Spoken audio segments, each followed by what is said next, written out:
Hello, this is Julian with Coffee Reviews, and today we'll be reviewing the Dulce Misterio wash processed Colombia from H&S Coffee Roasters. And there's the bag right there.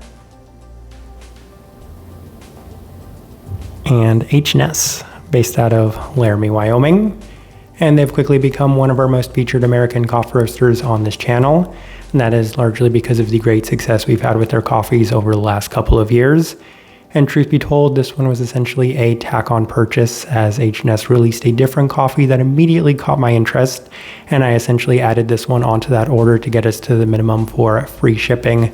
That being said, this one very much sounds like my type of Colombian coffee, so it'll still be interesting to see how it's turned out, as this right here is day 59.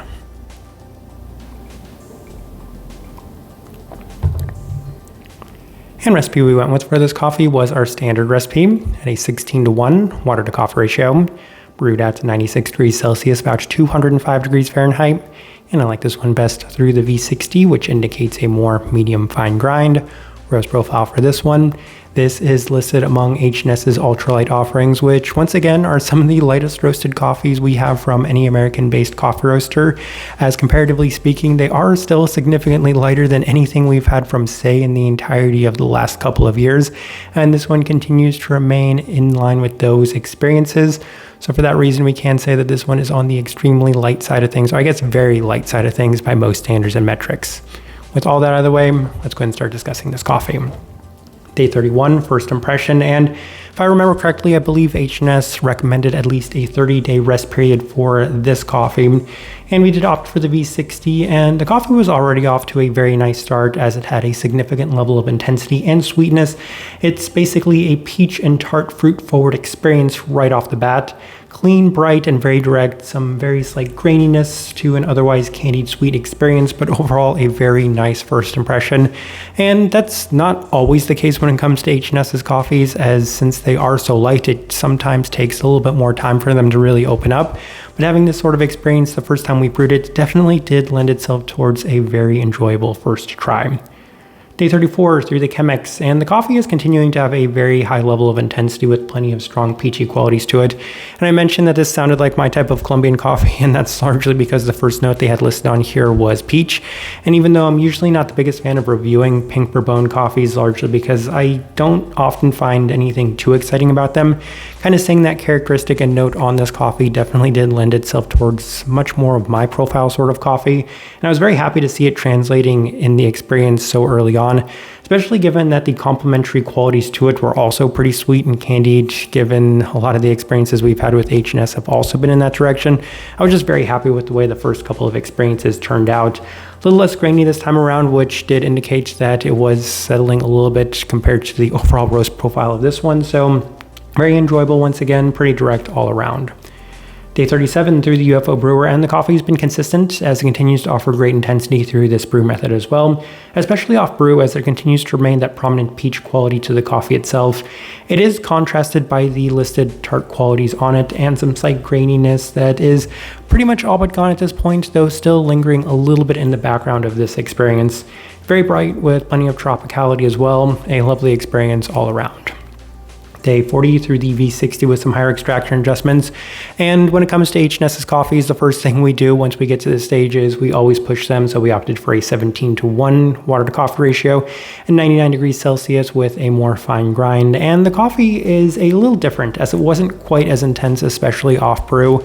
And it did start to trend a little bit in the other direction that this coffee has listed. So it has some lemonade aspects, some green apple aspects, and a little bit more of that tartness was coming out in place of the peachiness, which wasn't something that I necessarily wanted to see as a trade-off. So it didn't feel quite as deep outside of that, as it seemed to kind of tone down that and some of the candied aspects of this one. So I felt like we definitely needed to work on tinkering that a little bit. And on day 43, we opted for the Chemex with the same adjustments. And it is kind of funny with all of the H&S coffees that we review, it's very rare that we actually get great experiences with this brew method and this recipe. So it wasn't surprising that that wasn't the case with this one either, as it was a little less intense and the focus has seemed to shift a little bit away from the peachy candied aspects of this one. So definitely not an experience that I was enjoying as much as the earlier days, as it feels like there's possibly room to push this one even further, as there's still a nice bit of peachiness, but once again, not as much depth. So I definitely felt like perhaps going back in the other direction might help this coffee. And as a result, on day 46, we went back to the V60 with our standard recipe, which is a little uncommon when it comes to H&S's coffees. Usually I find the best success with them after really pushing them. But it was the best it had been to this point, as it's offering great intensity with more of the tart aspects on the back end as well. Finish also offers that vintage H&S candied sweet aspect to it, as it's been pretty consistent and direct. And I don't know if I ever went into this one expecting something to be a little bit more complex or deep with this coffee specifically.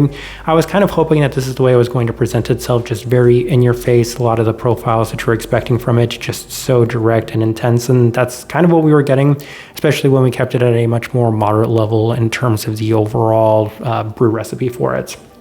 Day 49, back to the Chemex with our standard recipe, and it's still turning out quite nice regardless of whichever brew method we opted for, as this time it's a little bit reminiscent of what I would describe as Jolly Ranchers and Jello in terms of the sweetness, but still a very sweet candied peach experience overall. So definitely enjoyed this experience too.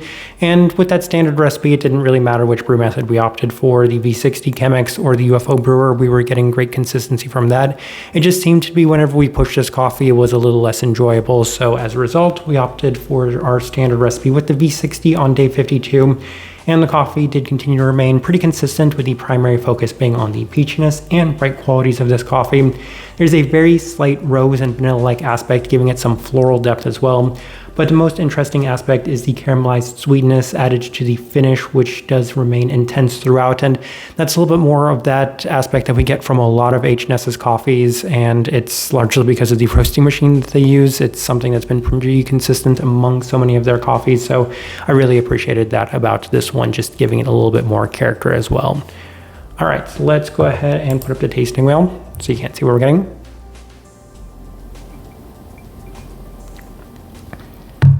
And we have quite a few level 4s. Let's go through those. We'll start with the cleanliness, level 4. So it's not really surprising whatsoever that the cleanliness did reach that mark. This one was very well defined for me specifically. And even when it comes to your washed coffees, I do appreciate the ultralight profile to them, kind of cleaning up those edges as well, making them even more clean and direct at times. So I was very happy with the overall cleanliness of this one. I don't think it ever had potential to reach any higher than that level 4 mark, but it was on the higher side of that level 4, pretty clean and well-defined experience. Finish, level 4. And the finish is great, especially given that it has a lot of those candied aspects to it. It can at times, especially when pushed a little bit more, finish in a slightly more tart sense. And given that there are a lot of tart notes and characteristics on the description of this coffee itself, that's not really too surprising. I can give or take those. It was much more the other qualities of this one, specifically that peachiness, that appealed to me initially. So when I really focused on trying to get those out of this one, I was able to experience a much more enjoyable candied sweetness to it. Sweetness, level 4, and I was very happy with the sweetness of this coffee. I kind of had an expectation that maybe towards the end, maybe pushing it, we were going to get a higher level of sweetness for it, but it was sweet right off the bat, and even then on the higher side of sweetness overall. So level 4 where we opted to put it. But as far as pink bourbon coffees go, this one is on par, if not exceeding, the vast majority of pink bourbon coffees that we do review on this channel. Acidity, level 4, that is pretty in line with my expectations for this coffee, given that the pink bourbon coffees oftentimes can have a lot of similarities to Kenyan coffees in terms of the overall brightness to them, and that seems to be the case with this one. Once again, a lot of the notes they have listed on here would lend itself towards being a brighter coffee, which it certainly was, especially in the citric direction, given that 2 of the notes that they have on here are going to skew in that citric category, which is where this tasting wheel will take us to next. Citrus fruit, level 4. And any sort of apple qualities, we always align with the citric fruits because that's the best place to put it within this tasting wheel. And I could definitely experience a fair bit of those throughout the entirety of this coffee, as it was probably the second most intense aspect outside of that very prominent peachiness that we were experiencing. And once again, if you decided to go in a much more what's the word I'm looking for? If you wanted to go higher on the extraction with this coffee, then you are getting a little bit more of those qualities at the forefront as opposed to the peachiness, which does take us into that next thing, stone fruit there at the level 4.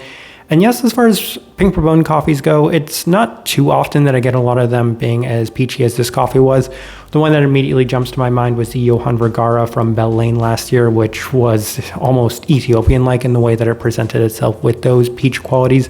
This one maybe wasn't that well-defined or that clean in that specific sense, but even then, as far as Colombian coffees go, it's probably going to be on the significantly more peachy side of things, relatively speaking.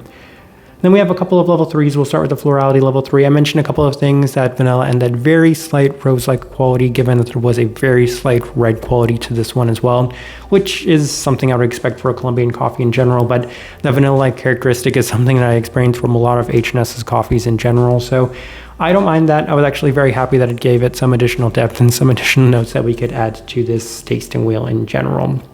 Berry fruit level 3. Again, that's another quality that I get with so many of these Colombian coffees, and I can see a slight bit of the red berry qualities to this one as well.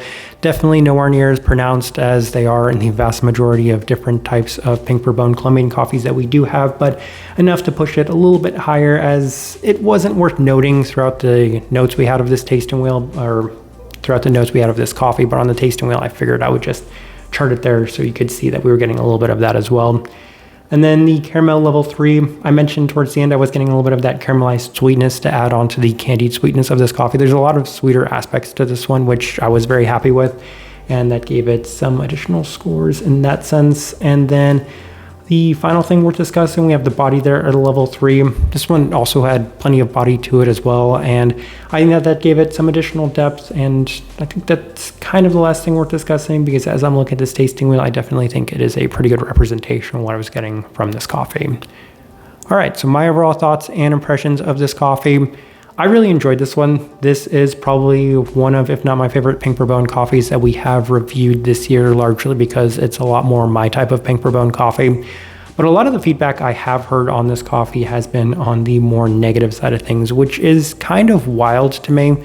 And I do wonder if there has been a little bit of batch variance when it came to this coffee, because this one right here was one of the easiest to brew H&S coffees that I've ever had, as right off the bat, it was immediately intense, clean, sweet, well-defined, and I didn't even need to tinker with this coffee at all to get it to a point where I was enjoying it. So I imagine that some others that did get this coffee might have had a little bit of variance with their own bags, because it's kind of difficult for me to see somebody brewing this coffee, this bag specifically, that I had not had a good experience, largely because it's offering everything that it has listed on here. It's very peach forward, it's very tart citric forward, and they're all very sweet, clean, well-defined, to the extent where it just was so direct and straightforward that it's hard for me to see a lot of people not necessarily enjoying this coffee if they were expecting it to turn out the way that it did for us. So I don't really know what happened there, but given just how many people I've heard say this about this coffee, that they really didn't enjoy it, it's just kind of interesting to me, as a lot of the feedback on that too was that they struggled to get a lot out of this coffee, whereas for me, again, very easy to brew this one, so I really don't know what happened with it, but I can only vouch for my own experience and say that this one was just extremely nice and easily on par with some of my favorite standard varietal coffees that we've had this entire year. So credit to H&S on this one, at least the experience that we had. I found it to be a very enjoyable coffee. The type of person I would suggest this one to.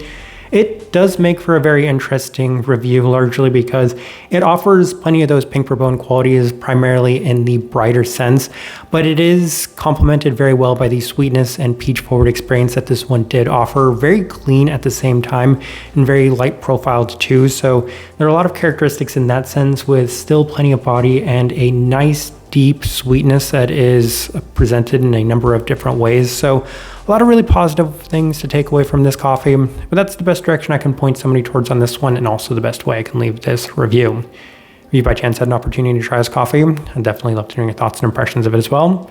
If you're enjoying the content, give this video a like, subscribe if you're not already subscribed.